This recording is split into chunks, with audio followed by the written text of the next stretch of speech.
L'armée russe continue sa progression sur le terrain. Et on va en parler avec l'envoyé spécial de France Télévisions en Ukraine.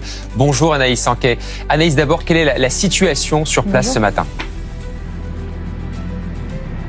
Eh bien, pour tout vous dire, ici où je me trouve à Pavlograd, il y a quelques minutes seulement, la sirène d'alerte a de nouveau résonné. Ça veut dire que la région est sous la menace d'une frappe russe. Et ça se passe comme ça tous les jours et toutes les nuits dans de nombreuses villes d'Ukraine, des sirènes d'alerte. Et ensuite, eh bien, nous entendons les bruits de la défense aérienne ukrainienne qui tente d'intercepter les drones et les missiles envoyés par la Russie. Voici le quotidien des Ukrainiens qui s'inquiètent donc pour les frappes, mais qui s'inquiètent également, vous l'avez dit, de la situation militaire qui se complique dans le Donbass, puisque la Russie concentre tous ses efforts dans ce secteur. La Russie qui contrôle environ 80% du Donbass et qui tente de progresser chaque jour en changeant de stratégie. Jusqu'ici, la Russie, en effet, concentrait tous ses efforts dans une seule direction en attaquant la ville de Pokrovsk. Désormais, Moscou a décidé de multiplier les tentatives de petites incursions un peu partout sur le front en envoyant parfois seulement quelques hommes, 2 ou 3 hommes habillés en civil, parfois à vélo. Et ça complique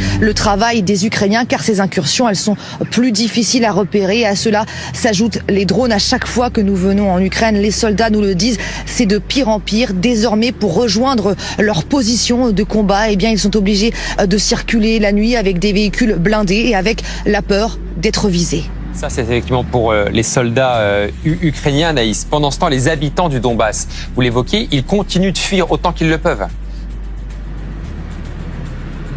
Oui, exactement. On a pu assister hier à des évacuations. On a cru revoir les images du début de la guerre. Car comme la situation se complique dans le Donbass, les habitants chaque jour fuient par centaines leur ville et leur village. Il y a notamment la ville de Konstantinivka qui en quelques jours s'est vidée de ses habitants car les immeubles, les bâtiments ont été ravagés par des bombes planantes et par des drones kamikazes. Des habitants obligés de fuir avec la peur au ventre car malgré les filets anti-drones qui ont été installés, quitter le Donbass est devenu très compliqué. Des habitants également qui s'inquiètent pour leur avenir. Un père me disait, j'ai 57 ans, je ne sais pas si je pourrais retrouver du travail dans l'ouest de l'Ukraine, car il faut comprendre que dans le Donbass, le niveau de vie est moins élevé que dans le reste de l'Ukraine. Même chose pour une retraitée qui me disait, j'ai fait toute ma vie dans le Donbass, mes économies sont passées dans mon appartement et désormais je pars avec seulement quelques sacs. Voici la situation actuellement dans le Donbass, des habitants qui espèrent tous un cessez-le-feu, mais pas à n'importe quel prix.